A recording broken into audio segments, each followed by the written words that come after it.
The November wind off Lake Oswego carried a chill that went straight to the bone as I stood on the dock that Thanksgiving morning, staring at the gleaming white hull of the new 42-foot cruiser.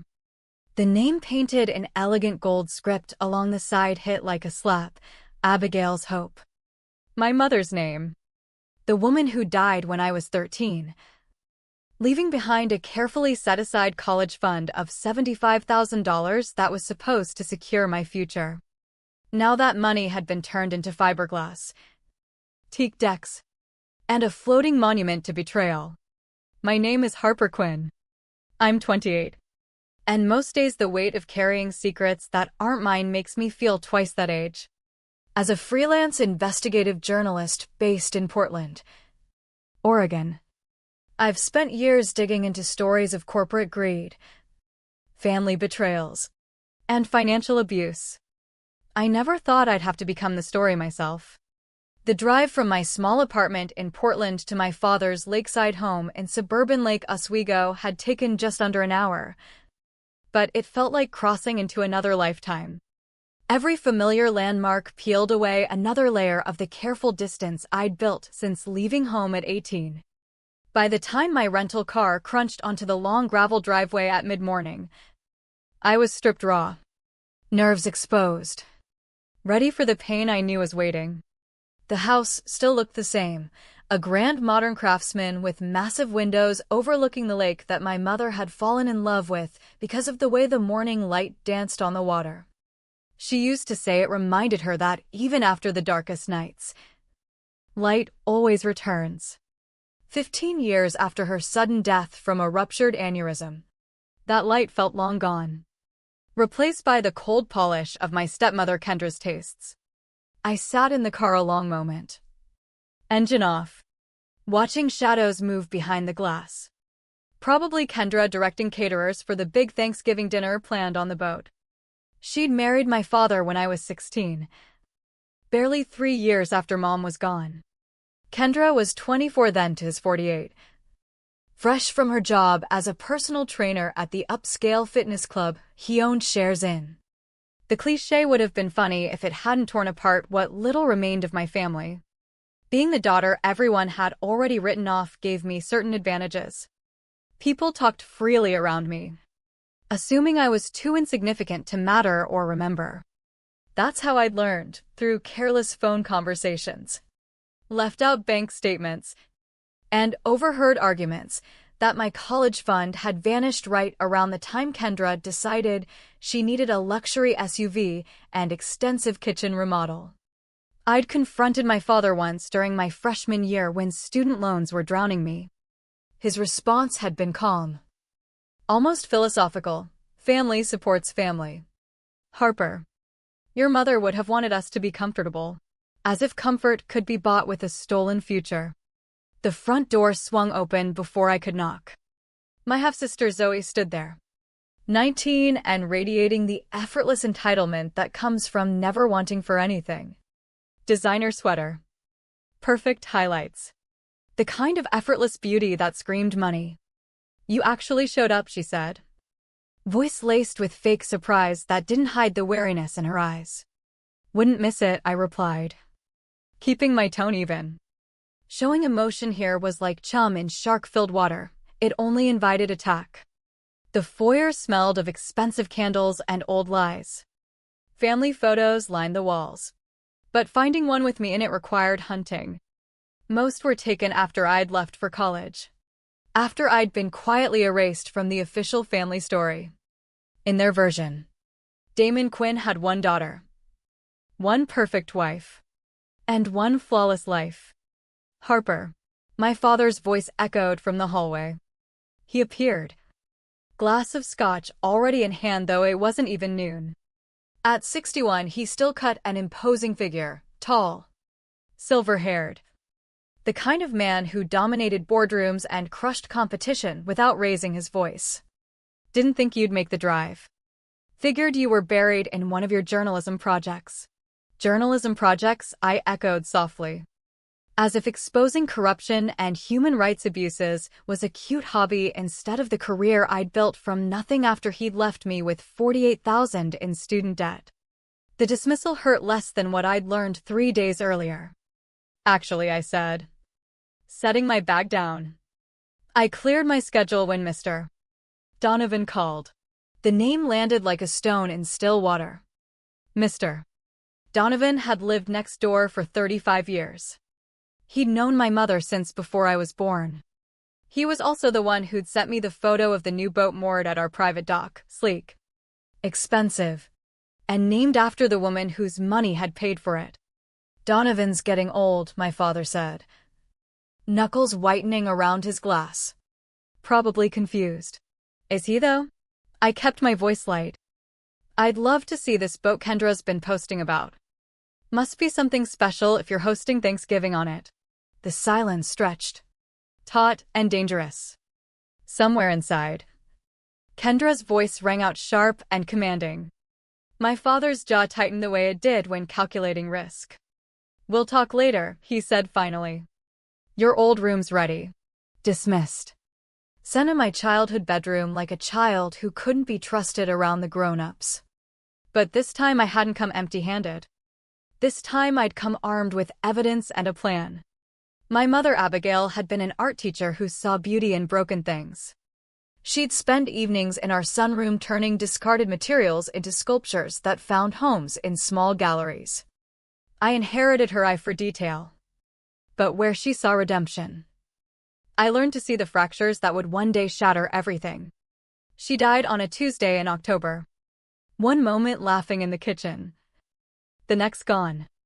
The trust fund was mentioned quietly at the funeral, $75,000 specifically for my education. Untouchable until I turned 18. My father had played the grieving widower perfectly. 6 months later, he was dating Kendra. The wedding was quick. A courthouse affair I wasn't invited to. I came home from school to find her clothes in my mother's closet, her perfume smothering the last traces of Mom's paint and lavender. Changes came fast. Mom's sunroom became a home gym. Her sculptures were sold off. And when I turned 18, eager to access my fund, I discovered the account had been drained years earlier. Expenses, my father had explained from behind his desk. Wedding. Renovations. Zoe's medical bills when she was born. Your mother would have understood.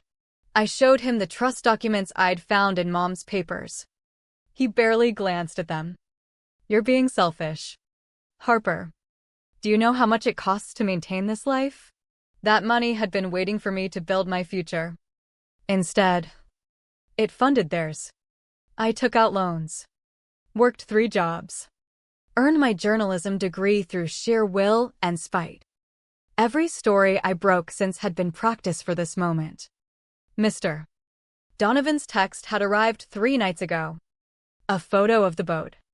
Abigail's hope. Purchased with money that should have paid for my textbooks, my rent, my freedom. The rage that had simmered for 10 years finally ignited. I'd called Lauren Brooks, my former roommate, now one of Portland's sharpest investigative reporters. Remember when you said if I ever had a family fraud story, you'd want it? What have you got? A story of forgery, theft, and a family about to learn the cost of stealing from the wrong daughter. The investigation moved fast. Forensic accountants traced the transfers, structured to stay under reporting thresholds. Forged signatures on withdrawal documents. The trust my mother had established illegally kept active with Kendra added as trustee without my consent. And the boat? Registered to the family trust that legally should have been dissolved and given to me at 21. My name appeared on insurance documents as primary operator, using my credit without permission for better rates while denying me the funds. Legally, parts of that boat belonged to me. Thanksgiving morning the house buzzed with activity. I stayed invisible, helping carry platters to the boat, smiling when required, memorizing every detail. The main deck had been set for 30 guests. The master cabin was where my father and Kendra always retreated after parties for their private victory laps. The GoPro was small, easily hidden behind a framed photo of them on a beach. The angle captured the seating area and bar perfectly. I tested the feed on my phone, then slipped back upstairs before anyone noticed. Guests arrived. Toasts were made. My father stood at the head of the table. Glass raised to family. To dreams realized. I raised my water glass silently, to truth finally surfacing. After dinner, as guests lingered on the upper deck, I watched my father and Kendra disappear below. The camera was live. Lauren's team was receiving the feed. Their voices came through my earbuds clear as crystal. I thought that dinner would never end, Kendra said, pouring brandy. Your daughter's been asking too many questions. Harper's always been too curious, my father replied. Gets it from Abigail. At least Abigail had the decency to die before causing real problems. The words landed like ice in my veins. Can you imagine if she'd lived? Kendra continued. She'd never have let you touch that trust fund. We'd still be in that starter house, driving average cars. We've built something better. My father chuckled uncomfortably but didn't disagree. To creative financial decisions. Though I still say we should have taken it all. Leaving $20,000 was risky. Had to leave something for appearances. If the account was empty, questions might have been asked. Who? Harper was 18 and clueless. She believed whatever you told her. She's not clueless anymore, he said. She made comments about creative financing today. She's fishing. If she knew anything real, she'd have acted years ago. She's all talk. Just like her mother. The conversation went on. They admitted the forgeries. The structuring. How the money had funded the boat. The renovations. Zoe's private university tuition. They laughed about my tears when I learned the fund was gone. They toasted to keeping what was theirs and thanked the statute of limitations. I'd heard enough. I texted Lauren, got it all? Her reply, every word. This is gold. Airing tomorrow morning. I drove away that night listening to their laughter fade across the water. They had no idea their celebration had just been recorded for the world. The next morning at a quiet coffee shop in Portland, I watched the segment. Lauren on screen. Today we bring you the story of Harper Quinn, whose $75,000 college fund was stolen by her father and stepmother through forgery and fraud to purchase a luxury yacht ironically named after her late mother. Documents. Forged signatures. The boat registration. Then excerpts of the recording, their voices clear, laughing about the theft. The lies. The way they'd erased me. By noon, the story was national. Yacht trended. News vans surrounded the Lake Oswego home. Kendra was filmed screaming from the deck in her robe. My father's company stock plunged. Clients pulled out. Police arrived. My phone rang. Unknown number. I answered. What the hell have you done? My father's voice cracked with rage and fear. I told the truth, I said quietly. Something you never did. You've destroyed us. No. Dad. You destroyed us the day you chose stolen money over your daughter. The calls kept coming. Zoe texted, is it true? Yes. I replied. I'm sorry you had to learn like this. Weeks later, charges were filed. The statute hadn't run because of ongoing fraud through the trust. The boat was impounded. The house faced foreclosure. My father aged decades in days. One afternoon at the now empty dock, he approached me. Broken. Human. Your mother would be proud of you, he said. Voice rough. I wasn't the father she thought I could be. I was scared after she died. Kendra made it easy to choose the easier path. You chose them over me. I know. And now I have neither. I felt no triumph. Only exhaustion and a strange peace. Zoe reached out separately. She'd had no idea.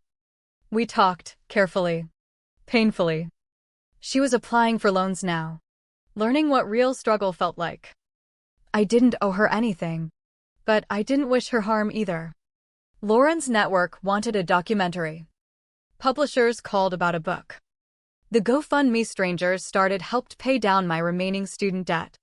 Standing at the dock where Abigail's hope once floated, now just an empty slip, I felt the weight lift slightly. My mother had dreamed of me being educated, independent, unafraid. That dream had been stolen, twisted. But I'd reclaimed it in the only way I could, by refusing to stay silent. The water lapped gently. For the first time in 15 years. I heard her voice not in words, but in the steady rhythm of the waves. Light after darkness. I walked back to my car, leaving the empty slip and the ghosts behind. The road ahead was mine now, built on truth instead of lies. And that was more than enough.